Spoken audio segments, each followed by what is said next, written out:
Hey guys, welcome back for another logging update. Gotta love these logging updates. Mechanic come out. So here's the thing with that. I'm not the mechanic, so don't comment to me on that. But it is fun.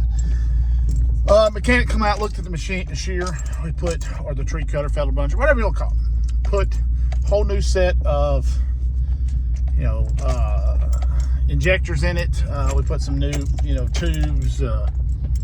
There's a lot of things you call them, but put that all in there, cranked up great, run good, but started blowing the white smoke from the water. Well, what we ended up having the problem is we found out the person who did it first, the original mechanic, he torqued the bolts correctly. You torque them to about 69 pounds. But then you have to, once you torque them, then you go back and turn it a quarter of a turn, which ends up equaling about 100, 110, if I understand that right. But we didn't go back and torque them that much, so we didn't have the proper, or he didn't have the proper torque on there. So I think we either blew the head gasket again, I didn't do it, or there's a cracked head, something more serious. So we're gonna have to take that one to the shop and go get another one. But we're on the move. We're on the move, so I'll let you see what it's like on the move. It's a moving day. We're moving. The hardwood mills are pretty much full. Those are more of a seasonal type mill where, they're really heavy in the summertime. They'll literally empty down to the last stick of wood during the winter and early spring, because hardwood bottoms and hardwood trees require a lot of that's cut down in the bottoms, down in the swampy areas and things like that. So a lot of times, they'll almost run out, and at times they do run out. So, but we're on the move now. So the hardwood mills are filled up. So we're on the move now. We're going to a plantation pine, do a thinning job, a first thinning. And this is kind of the I guess it's kind of the pattern you go through. As it gets dry, you go to the flats and the bottomlands. As it cools off, and the water and the rain and the moisture starts and the mills start to fill up, you go to the more hilly areas and things like that. So it's just kind of the nature of the beast, and that's just how it goes. But let's take a look at the skidder. This is a dualed out John Deere 648 H model. We're on the move. Dang, I didn't realize how close he was to that tree. So let's take a look at it right now. As you can see, I'm the trail truck, but he's got it, there's duals on that. And those duals, they serve a purpose, but here we go, we're on the move. Pretty good. It's pretty heavy. The road's getting pretty rough and worn out back here, so you can tell the season is wearing on. All right, so now you can see kind of what we're doing here. And we're making a big move because we're actually crossing the Ouachita River. It's called Ouachita, from Louisiana. If a lot of people look at it, they'd be thinking Ochita or trying to come up with 1,000 different spellings, but it's the Ouachita River. We usually cross that river into Union Parish. In Louisiana, we have parishes. The other 49 states have counties. We have parishes, French heritage type deal. That's why that's called that. But we have, I think, 64 parishes, if I'm not mistaken. It's been a long time since I've been in Louisiana history, but 64 parishes. We're moving to Union Parish, which is a more hilly terrain. Right now we're in Morehouse Parish, which is a flatter, more swampy terrain. Flatter, swampier, more delta terrain. So right now we're finna go cross the river and head to the hilly terrain and to a plantation pine. A lot of that happens. You get a lot of plantation pines. We couldn't move to a log track because the log mills are full. This type of stuff happens a lot. It's just a yearly thing. Yearly thing. But I'm gonna let y'all see me unload the skidder. We're gonna unload it, and I'll set the camera up and show you what it looks like when it comes off the low boy and things like that. Be pretty cool. Be pretty fun to see. So let's go.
All right, so this is what we consider plantation pine. It's smaller, it's planted. You thin this out. You'll go into these areas and thin some of the smaller trees like that one out, and that one, and that one, and you'll leave this tree and this tree. These trees have the potential to be logs. Also, you'll thin this one because it has a fork in it. See the fork right there? Those trees are notorious for breaking out when it gets really cold. Now this one has a fork in it, but it's a bigger tree at the butt, so you can get a good log out of it right now, and it seems to be a stronger tree. And so this is what we're going to log now. So we're off the clear cuts for a while. Now we're on plantation pine. We call it plantation because it's planted, most of the time it's planted in roads or things like that, but there you go. All right, guys, so after yesterday's episode with the tree cutter this year, now we're on the way to get another one. We're going to borrow one while they essentially rebuild the whole motor, apparently, which is unfortunate because I really like that tree cutter. Now I've got to go get a raggedy, you heard me right, not raggedy, not ragged, raggedy John Deere. I think it's a 643K model. Not my favorite models. Cut a lot of trees on those. I've had 2 or 3 different ones of those, you know, over time, but definitely not the tree cutter that a Tiger Cat is. But gotta do it to keep working. So we're off to get one of those right now. I'll show you when it's loading up and we're heading back. Early morning traffic. It's 7:30. Had to, you know, you got to move equipment. You got to wait till daylight hours to kind of get going with that. We're headed to go get it now, about an hour away at the shop. We're gonna get it, take it to the new track. It's kind of wet, misty, damp outside, so you got to take your time when you haul this kind of equipment. The roads are slick. A lot of people out for school, young kids, teenagers driving.